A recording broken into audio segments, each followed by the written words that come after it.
నమస్తే అమ్మా. నమస్తే అమ్మా జయలక్ష్మి. అమ్మా, హ్మ్. స్నానం చేయకుండా హ్మ్. కొన్ని పనులు అస్సలు చేయకూడదు అంటారు. హ్మ్. ఏంటమ్మా లిస్ట్ ఏంటి? అసలు ఎందుకు చేయకూడదు? స్నానం చేశాక ఏం పనులు చెయ్యాలి అని. స్నానం చేశాకే ఈ పనులు చెయ్యాలి ఓ, అని చెప్పేది. ఆ, అమ్మా, తప్పనిసరిగా నిద్ర లేవంగానే స్నానం చేయాలమ్మా. నిద్ర లేవంగానే అంటే కొంతమందికి అవకాశం ఉండకపోవచ్చు. ఏమంటే కొంచెం పాచి పనులు చేసుకోవాలి. ముఖ్యంగా ఆడవాళ్ళ దగ్గరికి వచ్చేటప్పటికి పాచి పనులు అవునవును. చేసుకోవాలమ్మా. మళ్ళీ చెమట పడుతుంది అని. అంతవరకు పర్వాలా. ఉమ్. కానీ కొన్ని పనులు మాత్రం స్నానం చేయకుండా అసలు చేయకూడదమ్మా. ఓ, ఉదాహరణకి ఉమ్, దేవుడి దగ్గరికి వెళ్ళడం, దేవుడి గది శుభ్రం చేసుకోవడం, దేవుడికి పూజ చేయడం, ఇవన్నీ శుచిగా చేయాలి. ఉమ్. అట్లాగే వంట చేయడం, వంట కూడా స్నానం చేసే చేయాలి. ఓ, దీనికి చాదస్తమా, మడిగట్టుకోవాలా, మీరేమిటలా పాతకాలపు వాళ్ళల్లా మాట్లాడుతున్నారు అని అంటారు. పాత కొత్త కాదమ్మా. అన్నం నోటితోనే తినాలి అని చెబితే పాతకాలం వాళ్ళు చెప్పినట్ట. కుడి చేత్తోనే తినమని చెప్తే అది చాదస్తమా అదే కదా. కదా. ఉమ్. అట్లా కొన్ని ఆరోగ్య సూత్రాలను అనుసరించి చేయాల్సింది. ఎందుకు అంటే ఎందుకు అన్నది ముందర తెలిస్తే ఏమిటి అన్నది తర్వాత తెలుసుకుంటాం. అవునవును. ఎందుకు స్నానం చేసిన తర్వాతే కొన్ని పనులు చేయాలని చెప్పాము అంటే, ఈ స్నానం ఎప్పుడు స్నానం?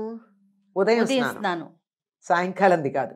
ఉదయం స్నానం చేసిన తర్వాతే ఎందుకు చేయాలంటామంటే, రాత్రి పడుకున్నటువంటి సమయంలో శరీరంలో నుండి చాలా రకాలైన వ్యర్థాలు వస్తాయి.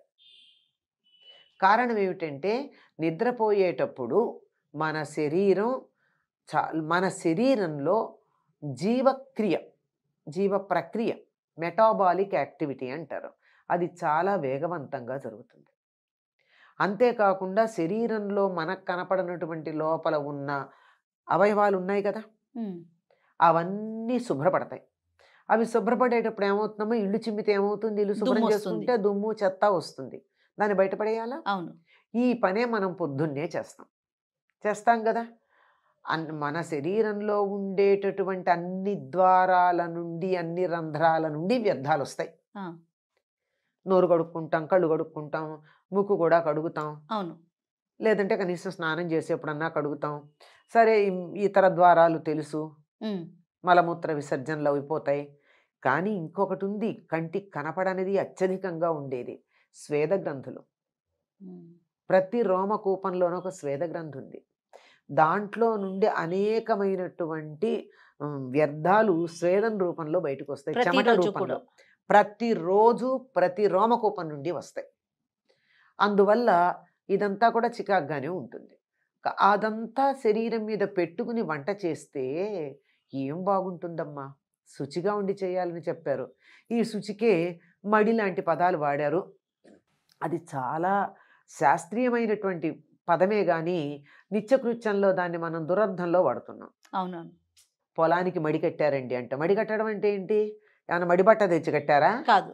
నీళ్లు బయటికి వెళ్లకుండా ఒక ఒక కట్ట కట్టాం, ఒక అడ్డుకట్ట. అడ్డుకట్ట కట్టాం. బయట నుంచి చెత్త లోపలికి రాకుండా అడ్డుకట్ట కట్టాం. బయట ఎక్కువ నీళ్ళు వచ్చి లోపలికి వచ్చి లోపల వేసినటువంటి ఎరువు అంతా బయటికి పోకుండా అడ్డుకట్ట పాడవకుండా. కట్టాం.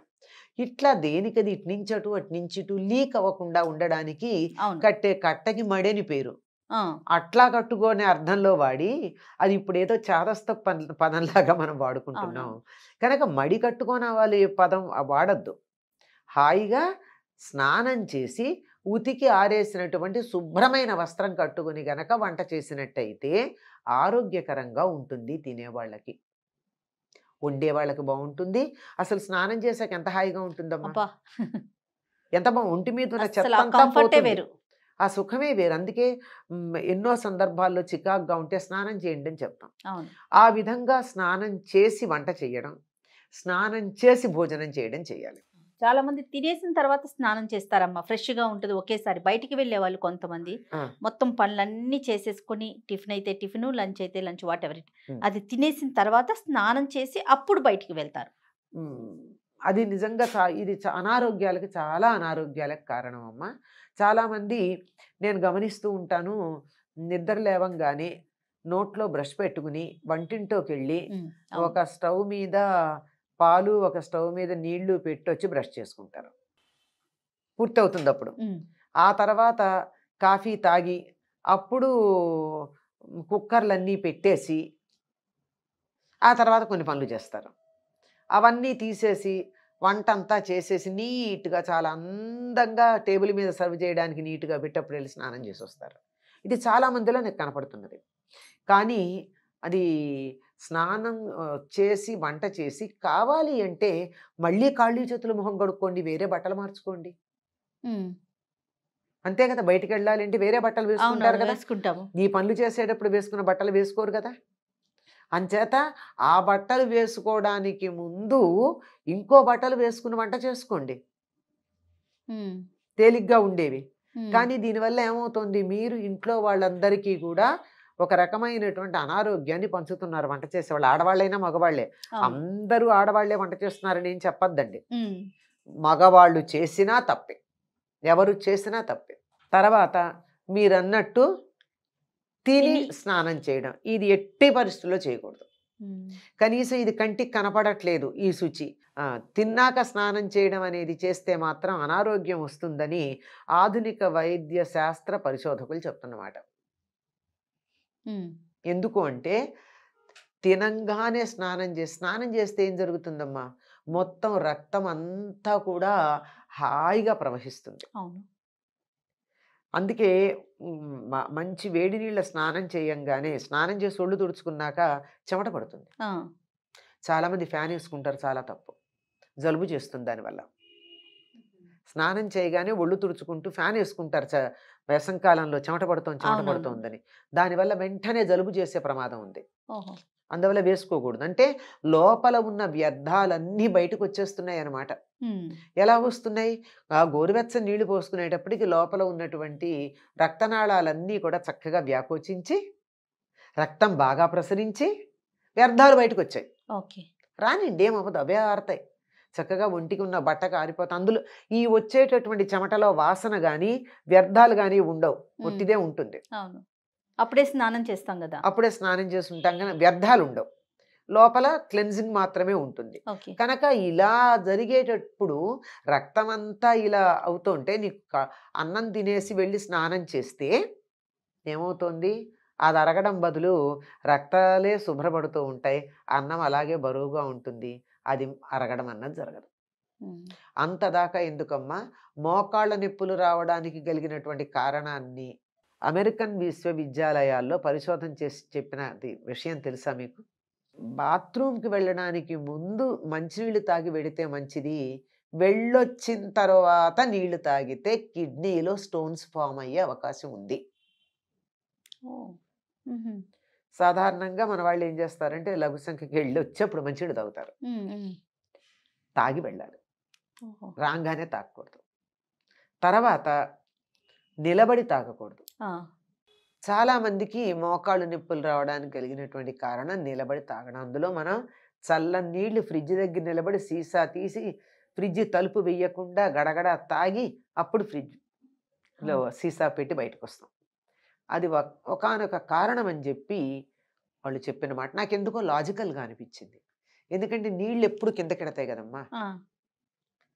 కిందకెళ్ళేటటువంటి వాటిని మనం జాగ్రత్తగా కూర్చొని తాగినప్పుడు చాలా బావుంటుంది. ఓహ్! లేకపోతే గడగడలాడుతూ ఉండి దడ దడ దడ దడ దడా కిందకెళ్ళిపోతే ఇబ్బంది గదా! అవును. అవును. బరువుగా అనిపిస్తుంది. నెమ్మదిగా తాగితే మంచిది. అందుకని స్నానం చేశాకే తినాలి. స్నానానికి ముందు తినకూడదు. తింటే మాత్రం అనారోగ్యం కలుగుతుంది. జీర్ణకోశ సంబంధమైనటువంటి వ్యాధులు తప్పనిసరిగా వస్తాయని చెప్తారు. ఓకే. ఇవాళ కాకపోతే రేపు. ఆ! అవి లేని వాళ్ళు ఎవరైనా ఉన్నారా ఈరోజు? లేదో రకంగా. హ్మ్. మీరన్నట్లుగా ఇవాళ రాకపోవచ్చు. ఇవాళ రాదమ్మా. హ్మ్. వెంటనే ఎందుకొస్తుందమ్మా? కొన్ని వెంటనే సంవత్సరాల రాదు. తర్వాత మాత్రం ఖచ్చితంగా వస్తుంది. కొన్ని రోజుల తర్వాత. ఇప్పుడు ఒక వయస్సొచ్చేటప్పటికల్లా ఏదో రకమైన జీర్ణ సంబంధమైన వ్యాధులు లేని వాళ్ళు ఎంతమందున్నారు? అవును. అవును. ఏదో ఒకటి ఎసిడిటీ అంటారు, అరగట్లేదంటారు, ఈ పదార్థం తింటే అలర్జీ అంటారు, అది పడట్లేదంటారు, ఆకలికి ఆగలేమంటారు, తింటే అరగదంటారు. ఇట్లాంటివన్నీ వస్తున్నాయా లేదా? అవును. ఇలాంటివన్నీ రకరకాలు. ఇది ఒకే రకంగా వస్తుంది, ఒక రకంగా ఉంటుందని చెప్పలేం. రకరకాలుగా అది వ్యక్తం కావచ్చు. అందువల్ల ఉదయం లేవగానే స్నానం చేయాలి. ఉదయం లేవగానంటే కొద్దిగా కొంచెం. ఇటువంటి చిన్న చిన్న ఆ! పనులయ్యాక. ముఖ్యంగా పూజ, భోజనము, వంట ఇలాంటివన్నీ కూడా స్నానం చేశాక చేయడమే బాగుంటుంది. ఏదైనా మంచి పనులు మొదలుపెట్టడం గానీ, మంచి కార్యక్రమాలు చేయడం గానీ, మంచి గ్రంథాలు చదవటం గానీ, ఇట్లాంటివన్నీ స్నానం చేసి కూర్చుంటే చాలా బాగా ఉంటాయమ్మా. తప్పకుండా అమ్మా. నమస్తే. నమస్తే అమ్మా.